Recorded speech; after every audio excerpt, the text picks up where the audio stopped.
আজকে সকালবেলা রয়েছে আমার কম্পিউটার। এই প্রথম আমি এত সকালবেলা কম্পিউটার ক্লাসে যাচ্ছি। তাই দেখো সকাল সকাল ঘুম থেকে উঠে পড়েছি, এরপর ফ্রেশ হয়ে গেছি। আর সকালে কিন্তু বৃষ্টি ছিল না, আর যেই আমি বেরোবো কম্পিউটার ক্লাসে যাওয়ার জন্য তখনই শুরু হয়ে গেল ঝুমঝুমিয়ে বৃষ্টি। তাই কিন্তু ছাতা নিয়ে বেরিয়ে পড়েছি কম্পিউটার ক্লাসে যাওয়ার জন্য। আর ছাতা নিয়ে যেহেতু আমি সাইকেল চালাতে পারি না, তাই কিন্তু হেঁটে হেঁটে গিয়েছিলাম। তো দেখো আমরা কিন্তু কম্পিউটার ক্লাসে চলে এসেছি। আজকে এত সকালে কম্পিউটার ক্লাসে আসার কারণ হচ্ছে আজকে আমাদের প্রেজেন্টেশনের লাস্ট ডেট রয়েছে। আজকের মধ্যে আমাদের সমস্ত প্রেজেন্টেশনটা কমপ্লিট করতে হতো, তাই কিন্তু আমরা এত সকালবেলা গিয়েছিলাম। তো দেখো আমার প্রেজেন্টেশন তো কমপ্লিট হয়ে গেছে, আর আমার টপিক ছিল সোশ্যাল মিডিয়া। তো আমার পুরোটাই কিন্তু কমপ্লিট হয়ে গেছে। এরপরে কিন্তু আমি বাড়ি চলে এসেছি, আর বাড়িতে আসার সময় কিন্তু একদমই বৃষ্টি ছিল না। তাই কিন্তু পায়েল আর আমি দুজন মিলে কিন্তু হেঁটে হেঁটে এসেছিলাম। আর বাড়িতে আসতে আসতে বেজে গেছে প্রায় 10টা। আজকে যেহেতু অনেক সকালবেলা আমি কম্পিউটার ক্লাসে গিয়েছিলাম, তাই তখন কিন্তু চা বানিয়ে খেতে পারিনি। তাই কম্পিউটার ক্লাস থেকে এসে চা বানিয়ে তারপর চা খেয়েছিলাম। তাই কিন্তু আজকে চা খেতে খেতে আমার প্রায় 10:30 বেজে গিয়েছিল।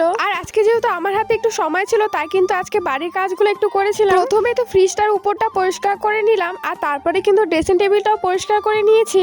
এরপরে কিন্তু আমি সমস্ত বাসনগুলো বের করে নিয়েছি। এখন কিন্তু বাসনগুলো আমাকে ধুতে হবে। বাসনগুলো ধুয়ে নিয়েছি। আর আজকে তো প্রচন্ড গরম পড়েছিল, আর জেঠি আমাকে ডাকছিল, তাই কিন্তু গিয়েছিলাম জেঠি বাড়িতে। আর জেঠি বাড়িতে যেহেতু অনেকগুলো গাছপালা রয়েছে, তাই কিন্তু জেঠি বাড়িটা সবসময় ঠান্ডা থাকে। তাই কিন্তু গরমের দিনে যেটা